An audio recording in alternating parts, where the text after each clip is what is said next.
خوش آمدید ناظرین، ایک بار پھر پروگرام عید غدیر اسپیشل میں بہت ہی ایک اہم معلوماتی پروگرام جاری ہے ناظرین۔ آپ کی بھی ہم کالز لیں گے، لیکن زیادہ سے زیادہ پہلے معلومات حاصل کر لیں۔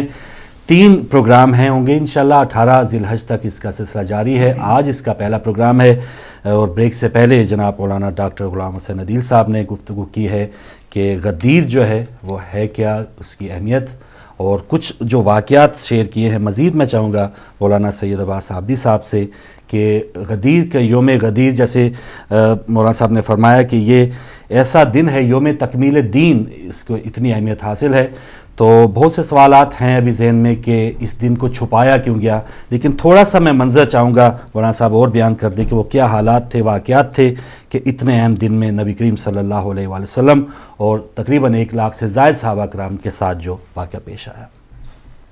اعوذ باللہ من الشیطان الرجیم، بسم اللہ الرحمن الرحیم، وبہ نستعین، وهو خیر ناصر ومعین، الحمد للہ رب العالمین، وصلی اللہ علی سیدنا سید الانبیاء والمرسلین، حبیب الہ العالمین ابی الزہراء محمد وآل بیتہ الطیبین الطاہرین المعصومین، اما بعد، قال اللہ الحکیم فی کتابہ الکریم، بسم اللہ الرحمن الرحیم، اليوم اکملت لکم دینکم واتممت علیکم نعمتی ورضیت لکم الاسلام دینا، صدق اللہ العلی العظیم۔ سب سے پہلے فاروق آپ کی خدمت میں اور ہمارے برادر بزرگوار جناب قبلہ ڈاکٹر غلام حسین عدیل صاحب کی خدمت میں اور ہمارے تمام ناظرین و ناظرات کی خدمت میں سلام محبت و عقیدت کے ساتھ بہترین ایام کی مبارکبادی پیش کروں گا، خاص کر عید غدیر خم کہ مختصر عید غدیر خم سے متعلق آپ نے بریک سے پہلے سنا۔ یہ عید دیگر تمام مسلمانوں کی عیدوں میں سب سے بڑی عید ہے، جس کو افسوس کے ساتھ کہنا پڑتا ہے کہ ارباب اقتدار نے پس پوش ڈالنے کی کوشش کی اور حکومتوں کا مفاد اسی میں تھا کہ غدیر کو لوگوں کے ذہنوں سے محو کر دیا جائے اور امت مسلمہ مکمل بھول جائے اس الہی نظام کو کہ جو دنیاوی نظام کے مقابل میں بہت مضبوط اور پائیدار ہے۔ اسی لیے بہت سارے لوگوں کو ابھی تک جب ہم بات غدیر کی کرتے ہیں تو پتہ ہی نہیں ہے کہ غدیر کیا ہے۔ یہ لوگ عید، یہ کون سی عید ہے؟ بھئی یہ عید اللہ الاکبر ہے، یہ اللہ کی سب سے بڑی عید ہے۔ یہ عید دیگر آیات سے بڑی ہے، جس کو کتابوں میں تو آپ دیکھ سکتے ہیں، باوجود اس کے کہ کتابوں سے بھی ہٹانے کی بڑی کوششیں کی گئیں، لیکن اب آپ دیکھیے کہ غدیر کے اس واقعے میں کسی ایک راوی سے حضور نے کوئی حدیث نہیں فرمائی ہے۔ چند ہوتا ہے نا کہ ہمارے جتنے احکام ہیں شریعت کے کہ ایک راوی ہے اور کوئی نہیں ہے، ایک صحابی ہے یا ایک صحابیہ ہے، اس کو حضور نے کچھ بتایا ہے، وہ حدیث کسی نے اس کا انکار بھی نہیں کیا۔ یہ چند لوگوں کو بھی جمع کر کے بھی حضور نے نہیں فرمایا ہے، یہ صرف مسجد میں آنے والے نمازیوں کو ہی نہیں حدیث بتائی ہے، بلکہ اپنے آخری سال، اپنے آخری حج کے بعد ان کریم مسلمانوں کو کہ جو حج کے سفر کے لیے قابل تھے، مستطیع تھے، اور لاکھ سے زیادہ کی تعداد تو بتائی جاتی ہے، لاکھ سے زیادہ افراد مسلمان، سب کے سب صحابہ، سب کے سب جلیل القدر، اب ان کو اکٹھا کر کے ایک بہت ہی عظیم پیغام، جس پیغام کو اللہ سبحانہ وتعالیٰ نے عجیب و غریب انداز میں اس کی اہمیت بتائی، وَإِن لَمْ تَفْعَلْ فَمَا بَلَّغْتَ رِسَالَتَهُ، کہ حبیب اگر یہ پیغام نہیں پہنچانا تو گویا آپ نے رسالت کا کوئی کام ہی انجام نہیں دیا۔ اب دیکھیے ساری محنتیں 23 سال کی اس پر منحصر ہے، اس پیغام پر، تو یہ سب سے بڑی عید ہوگی کہ نہیں ہوگی؟ یہ اتنی بڑی عید ہوگی کہ اس پیغام کے نہ پہنچانے پر اللہ نے کیا فرمایا کہ گویا تم نے رسالت کا کوئی کام ہی انجام نہیں دیا۔ اب ذرا میں چاہوں گا کہ اس بات پر توجہ کریں۔ میں یہ کیسے کہہ رہا ہوں کہ دیگر عیدوں سے زیادہ عید فطر، عید الاضحیٰ اور عید مباہلہ اور بہت ساری اور بھی آیات، ان سب سے بڑی یہ عید ہے کیسے کہہ رہا ہوں؟ ہر عید میں ایک ہی مناسبت ہے یا زیادہ سے زیادہ 2 مناسبتیں ہیں. صحیح. کسی بھی عید کے اندر اتنی ساری مناسبتیں اکٹھا نہیں ہیں جتنی کہ عید غدیر کے دن ہے. 18 ذی الحجہ کو کیا ہوا؟ ایک حضور اکرم صلی اللہ علیہ وآلہ وسلم کی رسالت و نبوت کی خاتمیت کا اعلان ہوا. آپ خاتم النبیین ہیں. یہ جو بہت سارے مسلمان بھائی ہمارے حضور کے خاتم الانبیاء ہونے پر زور دے رہے ہیں، کبھی انہیں پتہ بھی ہے کہ کس دن ختم نبوت کا اعلان ہوا ہے؟ دوسری عید یہ عید ولایت و امامت ہے کہ یہاں سے اس نبوت و رسالت کے ساتھ متصل الہی سلسلے کا بھی اعلان ہو گیا کہ اب حضور جو قیامت تک کے لیے دین چھوڑ کر جا رہے ہیں وہ لاوارث نہیں چھوڑ کے جا رہے ہیں. نبوت ختم ہوئی لیکن امامت کا آغاز ہوا، رسالت ختم ہوئی، ولایت کا آغاز ہوا. یہ جو الہی نظام ہے اس کا اعلان ہے، جس کی وجہ سے اکثر ارباب اقتدار اور صاحبان حکومت پریشان رہے اور اسی لیے اس عید کو بلانے کی کوشش کرتے رہے ہیں. تیسری مناسبت ہے، کوئی ایک دن مجھے تمام امت مسلمہ میں بتاؤ کہ جس دن دین کو مکمل ہونے کی اللہ نے سند دی ہو. کیا کسی کام میں دیکھیں نا، ایک معمار، ایک بلڈر بلڈنگ تیار کرتا ہے، اس کے پائے کا کام کرتا ہے، فاؤنڈیشن کا کام ہو جاتا ہے، دیواریں کھڑی کر دیتا ہے، چھت بھی اس کی لگا دیتا ہے، رنگ روغن کا کام بھی ہو جاتا ہے. جب مکمل ہو جاتا ہے گھر تب وہ خوشی کا دن ہوتا ہے کہ نہیں ہوتا ہے؟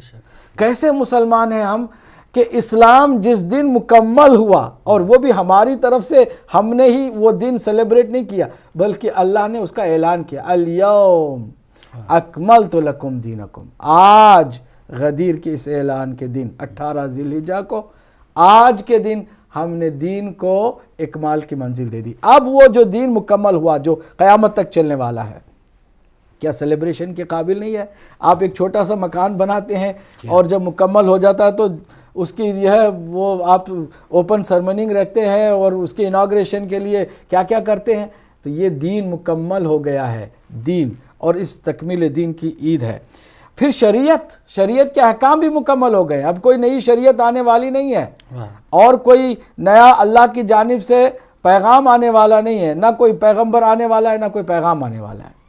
پھر نعمتوں کو بھی اللہ نے اتمام کی منزل دے دی. یہ بھی وَأَتْمَمْتُ عَلَيْكُمْ نِعْمَتِي، ہم نے نعمتوں کو اپنی تمام کر دی آج کے دن. پھر کیا ہے؟ وَرَضِيتُ لَكُمُ الْإِسْلَامَ دِينًا. دیکھیے سب سے بڑی بات تو یہ ہے کہ حضرت آدم علیہ السلام سے لے کر خاتم المرسلین علیہ السلام تک جتنے انبیاء محنت کرتے آئے وہ صرف اسلام کو دنیا تک پہنچاتے رہے. اب ہر نبی کی خواہش ہے کہ اللہ ان کی کارکردگی سے، ان کی محنت سے، ان کی جو رپورٹ ہے، عمل کردگی جو ان کی ہے، اس سے راضی ہو جائے. اللہ سبحانہ وتعالیٰ نے نہ حضرت آدم کے کاموں کے بعد کہا کہ ہم تمہارے اس دین سے راضی ہو گئے، نہ رسول اسلام کے اس سے پہلے غدیر سے پہلے کبھی ایسا ہوا. یہ غدیر کے دن ہوا کہ وَرَضِيتُ لَكُمُ الْإِسْلَامَ دِينًا. آج ہم تمہارے لیے دین اسلام کے طور پر راضی ہو گئے. اب یہ اللہ کا پسندیدہ دین ہو گیا. اب یہیں سے اللہ نے کہہ دیا کہ اب کوئی اور دین اختیار کرے گا اسے نجات نہیں ملنے والی. یہ 5 مناسبتیں ہیں. اور ایک اور مناسبت بھی ہے، الیوم یئس الذین کفروا عن دینکم. تمہارے دین سے جو کافر ہیں وہ مایوس بھی ہو گئے ہیں. یہ دشمنوں کے مایوس ہونے کی بھی تو عید ہے کہ اس خوشی میں ہم شریک کیوں نہیں ہوتے. لیکن چونکہ پتہ نہیں ہے، ہم یہی کہتے ہیں ہمارے مسلمان جتنے بھی کسی بھی فرقے مسلک سے ان کا تعلق ہو، ان کا کوئی قصور نہیں ہے، ان کا کوئی دوش نہیں ہے، بلکہ ان کا حق ہے کہ وہ اپنے علماء سے اپنے اس حق کا مطالبہ کریں کہ جس کو چھپایا گیا، دبایا گیا، بتایا ہی نہیں گیا انہیں کہ بھئی عید غدیر بھی تو کوئی ایک عظیم عید ہے. 18 ذی الحجہ کیا ہوا؟ کیوں نہیں ممبروں سے اس کا ذکر ہوتا اور امت مسلمہ کے اندر خوشیاں؟ کیا عید کی تکمیل پر ہمیں خوشی نہیں ہونے چاہیے؟ اسلام کی رضایت پر، اللہ کی رضایت کے اعلان پر خوشی نہیں ہونی چاہیے؟ اور رسالت مآب کی خاتم المرسلین ہونے، خاتمیت پر ہمیں خوشی نہیں منانی چاہیے؟ اور پھر سلسلہ کو جو الہی سلسلہ ہے اس کے اعلان پر ہمیں خوشی نہیں منانی چاہیے؟ لیکن کیا کریں کہ ایک شاعر نے بھی ایک جگہ پر خوبصورت بات کہی کہ ایک کام غدیر کے اعلان کے ساتھ یہ بھی ہو گیا کہ حضرت جبرائیل امین نے بھی اطمینان کا سانس لیا کہ چلو میرے پیغام جو پہنچانے کے جو ذمہ داری تھی، اب اس ذمہ داری سے بھی اب سبک دوش ہو گیا ہوں۔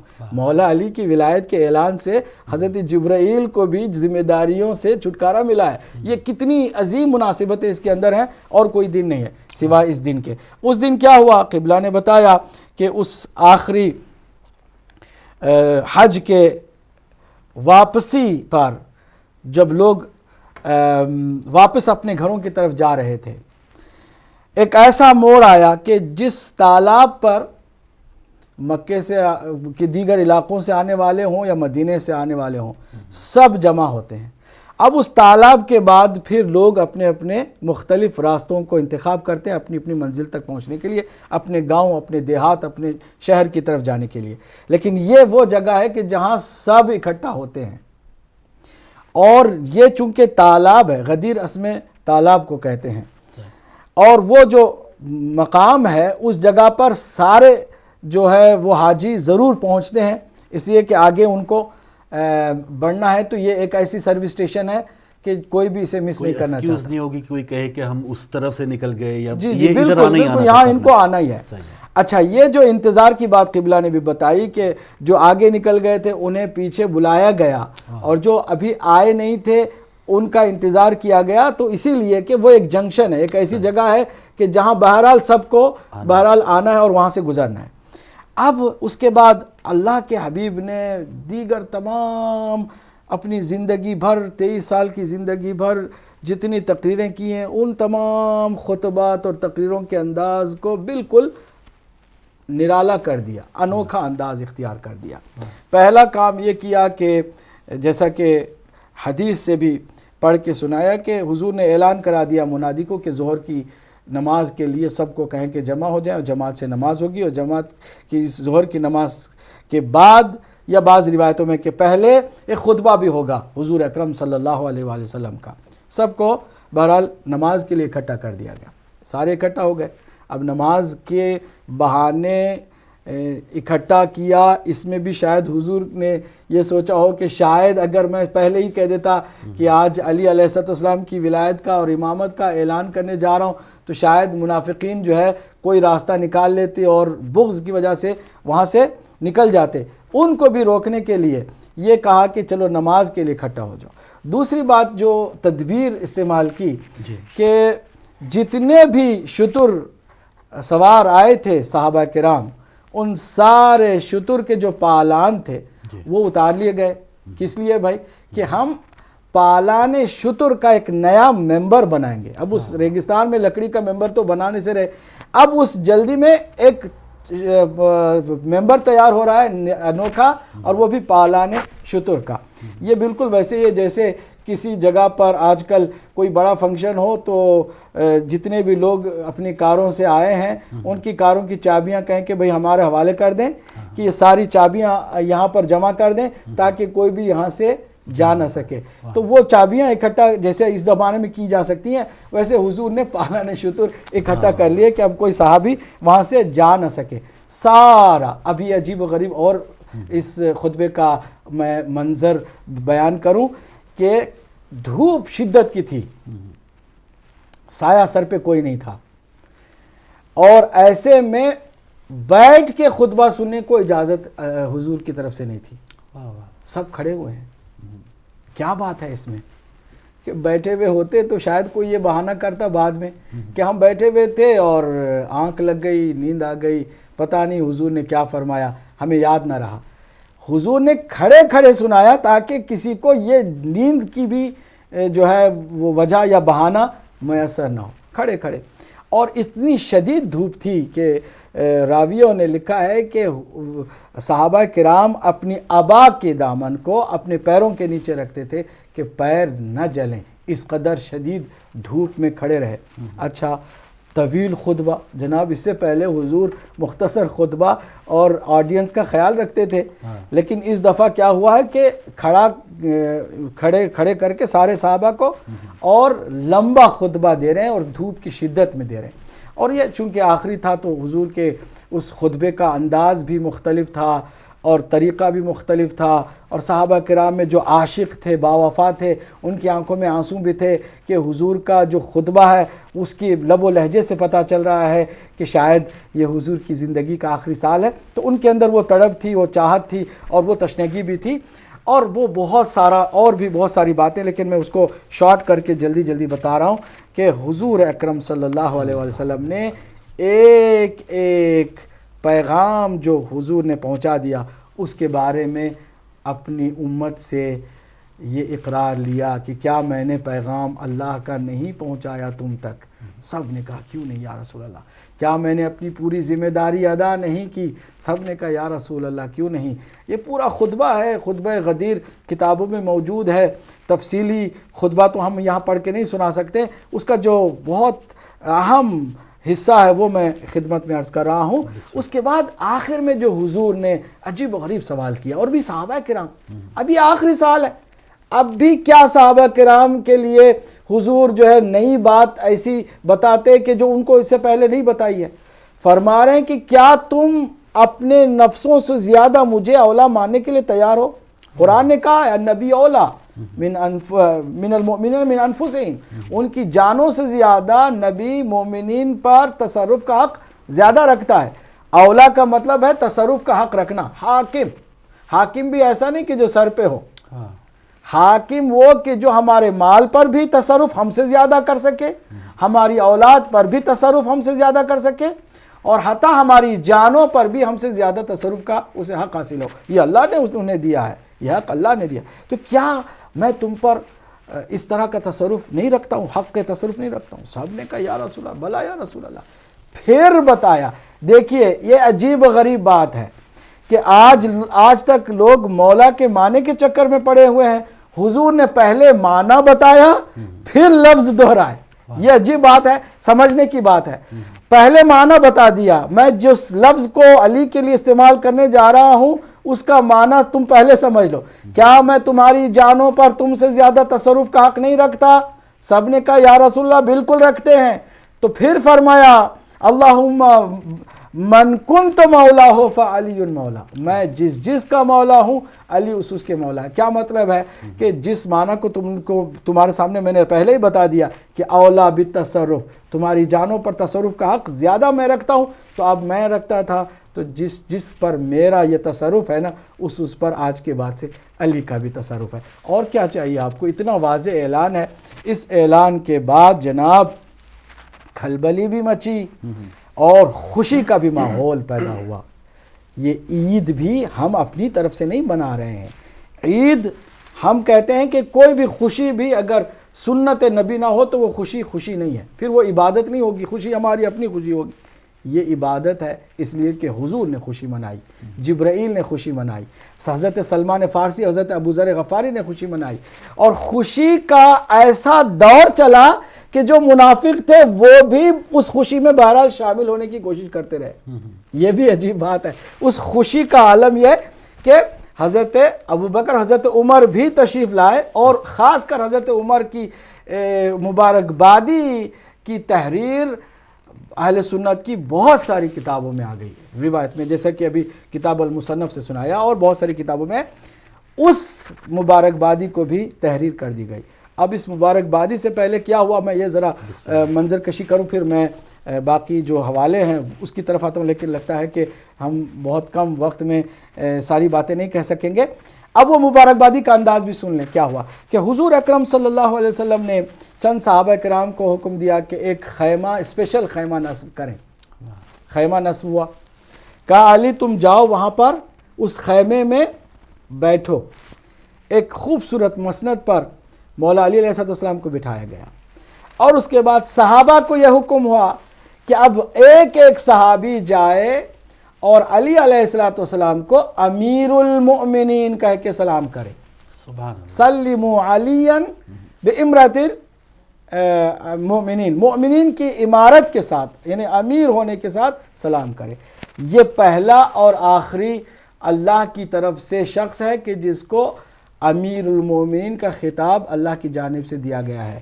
یہی وجہ ہے کہ ہمارے یہاں یہ عقیدہ مسلم ہے کہ مولا علی کے سوا کسی کے لیے بھی امیر المؤمنین کا لقب بیجا ہے، عبث ہے، باطل ہے، اور جو استعمال کرے گا وہ گنہگار ہے، کسی کے لیے بھی، نہ خلفاء کے لیے، نہ علماء کے لیے، کسی کے لیے بھی نہیں، حتیٰ کہ ہمارے دیگر 11 معصوم اماموں کے لیے بھی انہوں نے خود منع کیا ہے کہ امیر المومنین کا لقب صرف مولا علی علیہ السلام سے مخصوص ہے، کوئی نہ کرے۔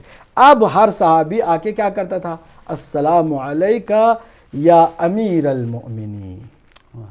اب حضرت عمر کی اس مبارکبادی میں دیکھیے، ہنیئا لک لقد اصبحت و امسیت مولایا و مولا کل مؤمن و مؤمنہ بخن بخن لک یا ابن ابی طالب، مبارک ہو اے فرزند ابو طالب، آپ آج سے میرے مولا ہوئے اور ہر مؤمن اور مومنہ کے مولا ہوئے۔ یہ تحریر موجود ہے، میں ایک نمونہ، ظاہر سی بات ہے جب یہاں تک آئی ہے بات تو میں بتا دوں، لیکن اس بات کو سنانے سے پہلے میں چاہوں گا اس بات کو ختم کروں۔ اس کے بعد ہر کسی نے آ کے بیعت کی ہے مولا علی علیہ السلام کے ہاتھ میں۔ اب یہ ہماری کوئی بنائی ہوئی داستان نہیں ہے، صحابہ کرام نے جو بیعت کی ہے۔ پھر مولا علی نے اس بات کو یاد بھی دلایا ہے، جب امت کسی اور طرف چلی گئی، مولا علی علیہ السلام نے یاد دلایا، ایک ایک کو یاد دلایا، کیا تم نہیں تھے، تم نے بیعت نہیں کی تھی میرے ہاتھ پر؟ تو یہ اگر خلافت کا معاملہ، امامت کا معاملہ نہیں تھا تو پھر کیا تھا؟ ہم ایک دو حوالے ضرور پیش کرنا چاہیں گے۔ ناظرین آپ دیکھیے، یہ ہے جامع ترمذی، ریاض سعودی عرب سے چھپی ہے، دیکھ رہے ہیں؟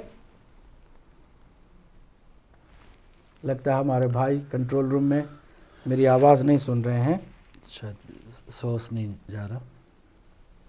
اچھا جی چلیے پھر میں اس کو بریک کے بعد دکھاتے ہیں، ٹھیک ہے؟ بریک کے بعد دکھاتے ہیں، ہم اس سے زیادہ نہیں، کہ اس میں الفاظ موجود ہیں، مبارکبادی دی گئی ہے، اور پورا ایک سلسلہ بیعت کا چلا ہے، اور یہ خوشی کی تاریخ ہے۔ جیسا کہ قبلہ نے بھی شروع میں بتایا کہ چونکہ غدیر کو ارباب اقتدار نے امت مسلمہ کے ذہنوں سے مٹانے کی کوشش کی ہے، اس لیے عاشورہ کے معاملے میں تمام ائمہ معصومین نے اتنا زور دیا کہ اس کو کہیں بھولنے نہ پائیں۔ یہی وجہ ہے کہ جلوس نکلتے ہیں، یہی وجہ ہے کہ عزاداری کا سلسلہ دنیا کے گوشے گوشے میں ہوتا ہے جب محرم کا چاند نمودار ہوتا ہے، کہ کہیں ایسا نہ ہو کہ غدیر کی طرح امت عاشورہ کو بھی بھلا دے۔ تو یہ عاشورہ آج زندہ ہے تو ایک تدبیر کے تحت ہے، اور غدیر کو زندہ کرنے کی ضرورت ہے، اور آج الحمدللہ 5 سالوں سے ہدایت ٹی وی لگاتار اس کو زندہ رکھے ہوئے ہیں۔ انشاءاللہ بہت شکریہ مراد صاحب۔ ناظرین پروگرام جاری ہے عید غدیر اسپیشل، اور اب وقت ہوا چاہ رہے دوبارہ ایک چھوٹی سی بریک کا۔ بریک کے بعد ہم واپس آتے ہیں۔